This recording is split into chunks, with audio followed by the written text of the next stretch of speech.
ఈ రోజు రాష్ట్ర వ్యాప్తంగా చంద్రబాబు నాయుడు, లోకేష్, పవన్ కళ్యాణ్ గారు యువతకు చేసిన మోసాన్ని, నిరుద్యోగులకు చేసిన మోసాన్ని ఎండగడుతూ ప్రతి కలెక్టరేట్ వద్ద కూడా యువత భారీ ఎత్తున ఈ రోజు ధర్నా చేస్తూ కలెక్టర్లకి మెమరాండం ఇవ్వబోతుంది. ఎందుకంటే చంద్రబాబు నాయుడు కూటమి ప్రభుత్వం తమ మేనిఫెస్టోలో మొదటిదిగా ఉద్యోగం ఇస్తాం లేదా నిరుద్యోగ భృతి ఇస్తామని చెప్పి కూడా సంవత్సరం అవుతున్న ఒక్కరికి కూడా ఈ రోజు ఉద్యోగం ఇవ్వలేదు. ఈ రాష్ట్రంలో 1,60,00,000 ఇళ్లున్నాయి. మరి ఆ ఇళ్లలో ఉన్న నిరుద్యోగుల పరిస్థితి ఏంటి? ఇప్పటి వరకు ఉద్యోగం ఇవ్వలేదు. అలాగే చంద్రబాబు నాయుడు మొదటి సంతకం చేసిన డిఎస్సిలో ఇప్పటి వరకు ఒక టీచర్ని కూడా భర్తీ చేయలేదు. లోకేష్ గారేమో జనవరిలో జాబ్ క్యాలెండర్ రిలీజ్ చేస్తానని చెప్పాడు. ఇప్పుడు జూన్ వచ్చింది.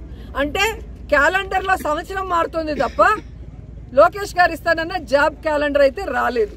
అలాగే పవన్ కళ్యాణ్ గారు తాము అధికారంలో వచ్చిన తర్వాత ఆయన తన ప్లీనరీలో చెప్పారనుకుంటా, ప్రతి నియోజకవర్గంలో 500 మందికి యువత అంటే మహిళ గాని మగవాడు గాని నిరుద్యోగులకి 10 లక్షల రూపాయలు ఒక్కొక్కరికి ఇస్తాం, స్వయం ఉపాధి పెట్టుకోవచ్చు అని చెప్పారు.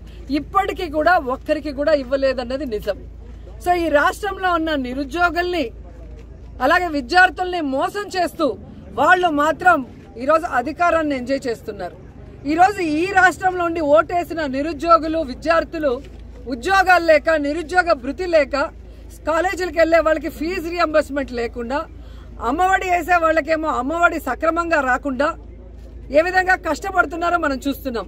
కానీ పక్క రాష్ట్రం హైదరాబాద్ లో ఉన్న చంద్రబాబు నాయుడుకి ఏమో సీఎం జాబు, పక్క రాష్ట్రంలో ఉన్న పవన్ కళ్యాణ్ కేమో డిప్యూటీ సీఎం జాబు, పక్క రాష్ట్రంలో ఉన్న లోకేష్ కేమో మంత్రి జాబు. ఇంతేకాకుండా ఈరోజు చంద్రబాబు నాయుడు కొడుకుని ఈరోజు సీఎం చేయడానికి ఎంత తపన పడుతున్నాడో మనం చూస్తున్నాం. పవన్ కళ్యాణ్ వాళ్ళ అన్న నాగబాబు గారికి ఎమ్మెల్సీ ఇప్పించుకొని ఈరోజు మంత్రిని చేసుకోవడానికి ఎంత తపన పడుతున్నాడో మనం చేస్తున్నాం. కానీ ఈ రాష్ట్రంలో ఉన్న నిరుద్యోగులకు మనం మాట ఇచ్చాం, అది నెరవేర్చాలన్న తపన చంద్రబాబు నాయుడు గారికి, లోకేష్ కి, పవన్ కళ్యాణ్ కి లేకపోవడం అనేది చాలా బాధాకరమని కూడా ఈ సందర్భంగా తెలియజేసుకుంటున్నా. ఎన్నికల ముందేమో బాబు షూరిటీ, జాబ్ గ్యారంటీ అన్నారు. ఇంటింటికి వెళ్లి బాండ్లను పంచారు. ఈరోజు సూటిగా అడుగుతున్నాను, ఇంటింటికి వెళ్లి బాండ్లు పంచిన తెలుగుదేశం పార్టీ జేమ్స్ బాండ్లందరూ ఎక్కడికి పోయారు? ఈరోజు విద్యార్థులు అడుగుతున్నారు, నిరుద్యోగులు అడుగుతున్నారు, వాళ్ళకి రావాల్సినవి రావట్లేదని. మరి ఎక్కడున్నారు? సమాధానం చెప్పడానికి బయటకు రండి అని నేను అడుగుతున్నాను. ఎలక్షన్స్ ముందేమో పవర్ స్టార్ లాగా ఊగిపోతూ ఎన్ని మాటలు మాట్లాడతాడు పవన్ కళ్యాణ్.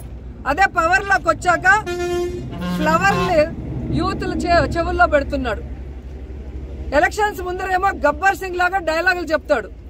ఇప్పుడు ఎక్కడయ్యా మీరు చెప్పిన యువతకి ప్రామిసులు చేయట్లేదు అంటే రబ్బర్ లాగా మెలికలు తిరుగుతాడు. ఈరోజు యువత ఎదుగుతున్నారు. మొన్ననే మీరు చూశారు, డిప్యూటీ సీఎం కనపడటం లేదు అని ఫ్లెక్సీలతో చాలా మంది తిరుగుతున్నారు.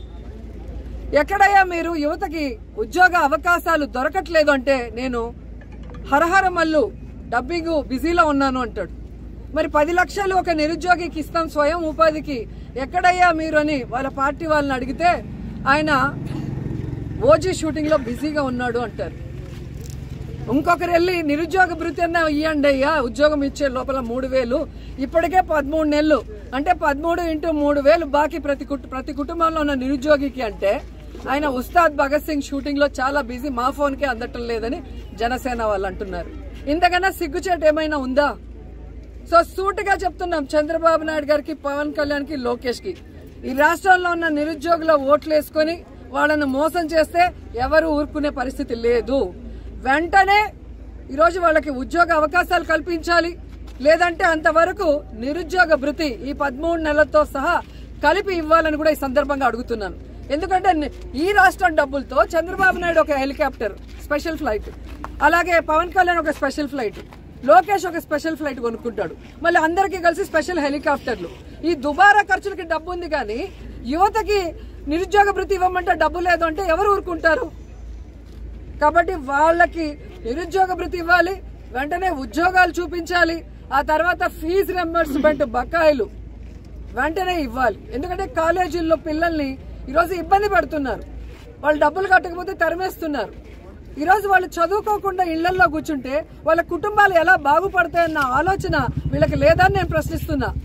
కాబట్టి వైఎస్ఆర్ కాంగ్రెస్ పార్టీ ఈ యువత పోరుకి సంఘీభావం తెలియజేస్తున్నాం. యువతకు ఉద్యోగాలు నిరుద్యోగ భృతి వచ్చేంత వరకు, అలాగే చదువుకుంటున్న పిల్లలకి ఫీజు రియంబర్స్మెంట్ వచ్చేంత వరకు పోరాడుతూనే ఉంటామని కూడా తెలియజేసుకుంటున్నాం.